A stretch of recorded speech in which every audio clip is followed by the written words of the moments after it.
much for coming on to Elevate. I don't know if you had an opportunity to see the videos or not, man and woman, Yes. have you?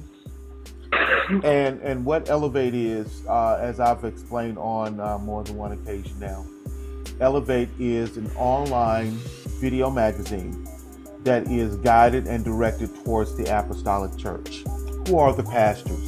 Who are the evangelists, the prophets, the apostles, the bishops?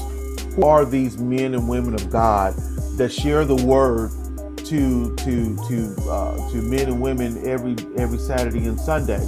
You know your people, but do your people really know you? Do they know how you got into ministry? What was it that caused you to get into ministry in the first place? And what drives and motivates you to sacrifice? Because when you get up in the pulpit every Sunday, you are a sacrifice. You are a sacrifice to the people that you preach the word to, and you are a sacrifice to your family because they just want to be like everybody else, but God has called you. And in the process, God calls that entire family to move forward. And so Elevate is the elevation of you in front of the world to let the world know that God has a higher standard and that you got to live in it, and we'll be able to celebrate that. Amen? Amen. Amen. So, man and woman of God, tell me about yourself, who you are, what you do, and we'll keep it moving. Amen. And it's only going to be about 10 or 15 minutes. Okay. My name is Pastor Richard Adkins. I'm the senior pastor at Faith and Love Center of Christ Ministries in the wonderful, beautiful city of Greensboro, North Carolina, the state.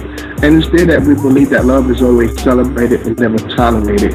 It's there that I show responsibility for my people like Pastor Adkins, who's the apostle of that ministry. And we're together laboring in the vineyard. And we honestly love doing what God has us to do in this here dispensation. Anything you'd like to say? Hey, I'm the apostle there. Actually, our church is one of the many of the other ministries that I also have birthed out. But God has given my husband the vision. We opened up the church this year. Last year. Last year. But I've been in ministry for over 30 years. Amen. And my husband's been in ministry for... I've been in ministry for over 10 years. Been a Christian for longer than that, but my calling came in 2000, and I walked in my calling since then. I was able to do the steps of ministry through elevation. I was able to walk amongst some great men of God. I've walked alongside 2 bishops, a couple of pastors, and I was the inner apostle. And I thank God for the opportunity to wait, because the Bible does say in Peter that in due season he would exalt you. So the major ingredient is to stay humble and wait on God, because if you wait on God, you can't go bad. You can't mess up, because God got this. He said in Psalms 37, verse number 23, he said, he orders the footsteps of a righteous man. And so I truly believe that every day when I wake up and I step foot outside, is that though my left can go in front of my right and my right can go in front of my left foot, it's not my own doing, though I had the capability to walk since I was 2 years old or 1 year old, but it's the capability to allow God to order my footsteps. Amen. Amen. Now let me ask you this. How did you two meet? Were you both, were you single and you came into ministry? Or were you married and went into ministry together as a couple? How did those dynamics come about? Well, we both were not with no one. This is not my first marriage, and I'm not ashamed to say so. You know, we thank God for the dispensation of grace.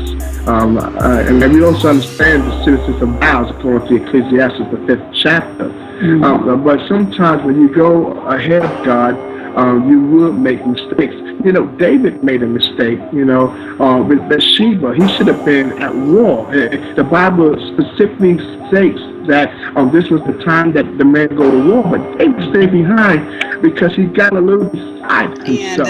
And the book that I just released, at the end of the year. I had already written it, but I was going to save it for Valentine's, day, that time of the year. But as I was praying as the end of the year, and the Lord just wanted to release everything that He had given me, so that He can pour in new stuff. So I went on and released the book, and it's Dr. Shell's 100 Steps on Dating. Because since my divorce, I've dated quite a bit, so I thought I could help, different people on some different things women should and should not do. It's particular for everybody who's dating, but of course my audience is women, pretty much. Okay, so so you see, that's a wide little thing there. Hold up. So let me get this right. You just complete now. The dating book is the last book. I just released it at the end of this on 12/31 midnight. Okay. Now it's on Amazon now. All right, now these 100 steps. Have you stepped these 100 steps yourself? And in the process of doing these 100 steps, where is your Boaz?